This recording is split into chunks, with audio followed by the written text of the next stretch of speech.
Hola, ¿qué tal? Mi nombre es Lourdes Álvarez Arco. Soy estudiante de la Universidad Abierta de Estancia en México en la licenciatura en Derecho.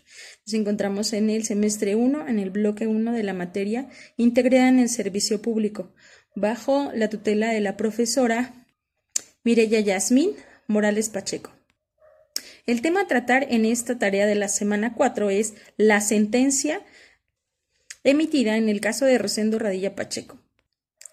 Para la presentación del caso vamos a platicar un poco de quién fue Rosendo Radilla Pacheco. Ciudadano mexicano de origen guerrerense, fue un campesino y compositor que destacó por ser un líder social para el mejoramiento de su natal Atoyac de Álvarez, del cual ya había llegado a ser presidente municipal. La presentación del caso inicia el 25 de agosto de 1974, en donde el presunto Rosendo Radilla Pacheco fue apresado por militares mientras viajaba en un autobús con su pequeño hijo. Durante el arresto doloso de Rosendo Radilla Pacheco, le mencionaron que estaba siendo arrestado por ser vinculado con Genaro Vázquez, líder guerrillero de esa época, y también era relacionado con Lucio Cabañas, a quien se le acusaba de hacerle corridos. Recordemos que en el marco de los 70s se formuló la presunta guerra sucia, de la cual era presidente en ese entonces José Luis Echeverría Álvarez, y esta destacaba por la masiva desaparición forzada de toda aquella persona que fuera vinculada con líderes guerrilleros. Los familiares de Rosendo Radilla Pacheco interpusieron varias denuncias en entidades estatales, las cuales no tuvieron éxito.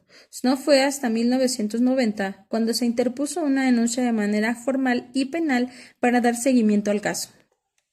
Tras una exhaustiva diligencia de los familiares de Rosendo Radilla Pacheco, ante diversas instancias defensoras de los derechos humanos, una de ellas la Comisión Mexicana de Defensa y Promoción de los Derechos Humanos y la Asociación de Familiares de Detenidos y Desaparecidos víctimas de violación de derechos humanos.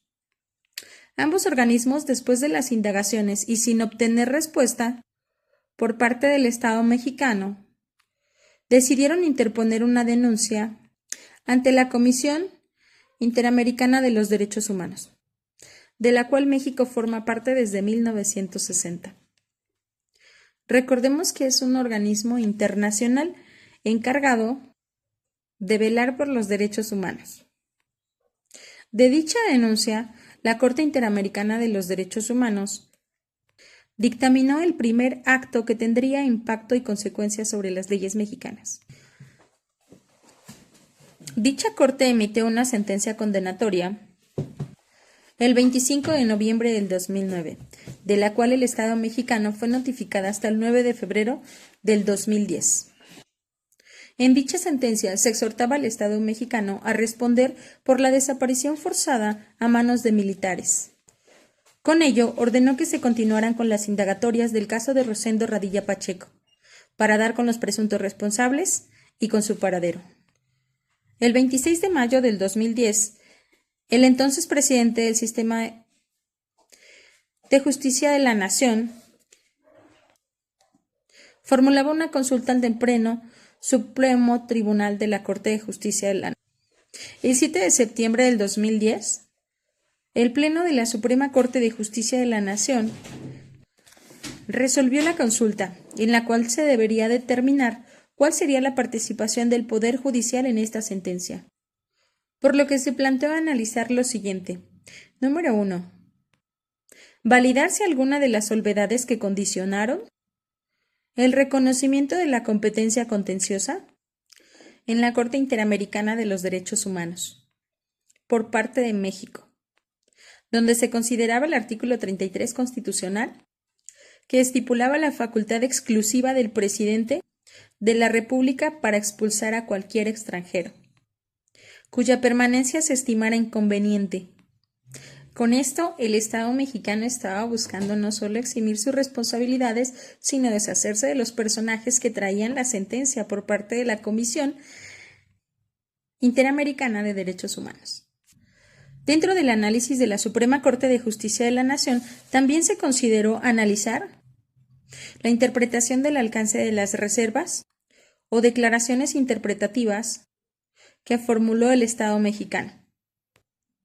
En cuanto a esto, buscaban reconocer el derecho del voto activo a los ministros de culto, esto a reserva de la Convención Americana, y reconocer el derecho de la asociación con fines políticos a los ministros de culto religioso. El Pleno de la Suprema Corte de Justicia de la Nación también debatió el cumplir con la sentencia de la desaparición forzada a manos de militares, por hechos o actos previos al reconocimiento de su competencia de manera nacional. Recordemos que cuando la Comisión Interamericana de Derechos Humanos trajo o dictaminó al Estado mexicano la sentencia de indagatoria sobre el caso de Rosendo Radilla Pacheco, el Estado mexicano aún no había dado una sentencia de tal caso, ya que no había resuelto ninguna indagatoria. El Pleno de la Suprema Corte de Justicia de la Nación también discutió el reconocer la falta de competencia de los tribunales militares para conocer de los hechos constitutivos de la desaparición forzada. Con respecto a todo ello y para definir obligaciones concretas, se propuso un proyecto analizando los siguientes puntos. Número 1, que no se configuraba ninguna de las salvedades que condicionaron el reconocimiento de la competencia contenciosa de la Corte Interamericana de Derechos Humanos por parte del Estado mexicano, por lo que para la sentencia resulta obligatoria de cumplir, y que todas sus reservas y declaraciones antes mencionadas, nos referimos a la declaración de los ministros de culto y a la facultad exclusiva del presidente de poder expulsar a los extranjeros que fueran declarados inconvenientes en el país. Esto sin ningún juicio previo, solamente con que el presidente dictamine que se retiren del país pueden hacerlo. Esto se encontraba en el artículo 33, que ya fue modificado, artículo 33 constitucional. Con respecto a estas declaraciones interpretativas que formuló el Estado mexicano de adherirse a la Convención Americana de los Derechos Humanos y a la Convención Interamericana sobre la Desaparición Forzada de Personas a manos de militares, no le impedían cumplir con la sentencia. Por lo que el Estado mexicano, de las diversas sesiones que se tuvieron, 4, 5, 7, 11 y 14 de julio, en esta última dando los puntos resolutivos, el primero, la participación del Poder Judicial de la Federación en la ejecución de la sentencia dictada por la Corte Interamericana de Derechos Humanos en el caso de Radilla Pacheco, se suscribe en los términos precisados en la presente ejecutoria. Número 1. Se reforma el artículo número 57 del Código de Justicia Militar, en donde los militares ya no tendrán injerencia en las indagatorias de violación de derechos humanos que recaigan en su jurisprudencia, y reforma del artículo 215-A del Código Penal Federal, donde éste quedará tipificado con el más alto grado al delito de desaparición forzada. Hasta hoy día, en los hitos de la historia, resuena el caso de Rosendo Radilla Pacheco, ya que con él se evidenciaron la carencia del sistema de justicia mexicano, del abuso de poder y violación de los derechos humanos. Gracias a este caso se tomaron consideraciones importantes a través de la Corte Interamericana de Derechos Humanos.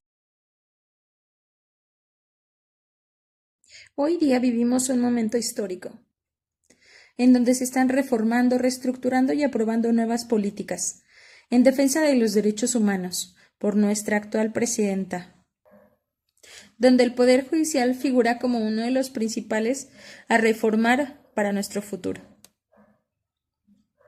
Agradezco mucho su atención y el tiempo que se han tomado para escuchar esta valiosa información. Sin más que comentar, me despido deseándoles una excelente semana. Recordemos que la importancia de la sentencia emitida para Rosendo Radilla Pacheco fue el cambio constitucional y la visión de la justicia nacional hacia los derechos humanos. Bien, ahora sí, pasen una excelente noche.